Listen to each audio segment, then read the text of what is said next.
এই জন্য আসলে আমরা নিজেরাও কর্তৃপক্ষ দুঃখিত। সবসময় আমাদের এমডি সাহেবের একটা ইচ্ছা আকাঙ্ক্ষা থাকে এই প্রোগ্রামের জন্য।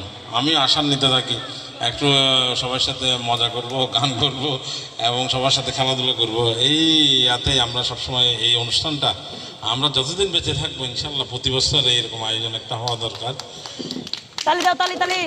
তো আজকে আমি এই দিনক্ষণকে আপনারা মনের মধ্যে রেখে দিবেন যে আপনাদের মনের মণিকোঠায় এই দিনটা আপনারা স্মরণ করে রাখবেন। এই যে সবাই একাকার হয়ে একটা সুন্দর প্রোগ্রাম আয়োজন করলেন, এখানে পার্টিসিপেন্ট যদি সবার স্বতঃস্ফূর্ত না হয়, সবার মধ্যে যদি শৃঙ্খলা না থাকে, আমাদের দুইটা অনুষ্ঠান আপনারা দেখলেন। একটা অনুষ্ঠান যদি আপনারা একটু শৃঙ্খলার সাথে মেনটেন করতেন, আমাদের ওই অনুষ্ঠানটা আমরা সুন্দর করতে পারতাম।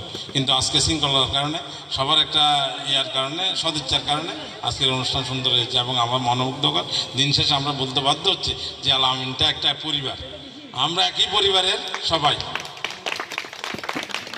আমরা চাইলে সব কিছু করতে পারি। আমরা চাই আমাদের যেখানে আছে সেখানে থেকে আমরা এই প্রতিষ্ঠানটাকে তুলে ধরবো এবং প্রতিষ্ঠানটা ব্র্যান্ড করার চেষ্টা করব।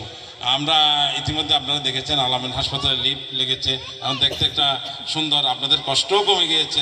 কিন্তু মানুষের প্রতি, রোগীর প্রতি ব্যবহার, এই জিনিসটা একটু স্মরণ করতে হবে। আমি কালকে 5টা ঘন্টা কাটিয়েছি শুধু ব্যবহার দেখার জন্য। এই যে আমার 9:45 ফ্লাইট, আমাকে ফ্লাইটের টিকিট দিয়েছে 3:30টায়। আমি বিমানবন্দরে বসেছিলাম এবং বেশ কিছু ভিআইপি ওদের সাথে কীভাবে যারা করতেছে, ওরা কীভাবে মোকাবেলা করতেছে, এই জিনিসটা দেখার জন্য আমি 5টা ঘন্টা সময় দিয়েছি। এই যে বিমানের কর্মকর্তারা, এদেরকে যা ইচ্ছা নাই, সব ভিআইপি মানুষ বলে যে আপনি চেয়ার ছেড়ে দেন, দরকার হলে আপনি আমাদের কাতারে আসেন। আপনি চিন্তা করেন আপনার কী অবস্থা হতো যেতে 3টায় ঢাকা থেকে ফ্লাইট, চায়না যাবে একটা মেয়ে স্টুডেন্ট, বলে যে আপনি আমার কাতারে এসে চিন্তা করেন, আপনার কোনো আত্মীয়কে চিন্তা করেন আমার জায়গায়, যে আপনার কী হবে। এই ধরনের রুগীরা অনেক সময় আমাদের সাথে করে, ডাক্তারদের সাথে মিসব্যবহার করে। আমি রাব্বি আছে উপস্থিত, আমাদের নুরনেসা আছে, তো আমি অনুরোধ একদম ঠান্ডা মাথায়, সব পরিস্থিতি ঠান্ডা মাথায়, আপনি কঠোর কথাও ঠান্ডা মাথায় মোকাবেলা করতে পারেন। যেমন আমাদের ইয়াসমিন, মাঝে মধ্যে আমি বলি যে অনেক কঠোর কথা আপনি ঠান্ডা করে বলে ফেলতে পারেন।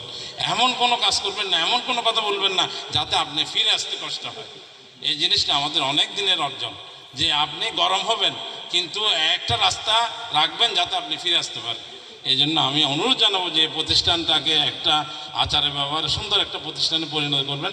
রোগীদের বলছে আপনাদের আজকের এই দিনে এখান থেকে আমরা শিক্ষা নিয়ে যাবো, রোগীদের সাথে আমরা কোনো সময় খারাপ ব্যবহার করবো না, রোগী অ্যাটেন্ডের সাথে খাওয়ার ব্যবহার করবো না, এবং সুন্দরভাবে আমরা মাসির জায়গায়, সিস্টারের জায়গায়, আমাদের ডাক্তারদের জায়গা থেকে একজন আরেকজনকে সহযোগিতা করব।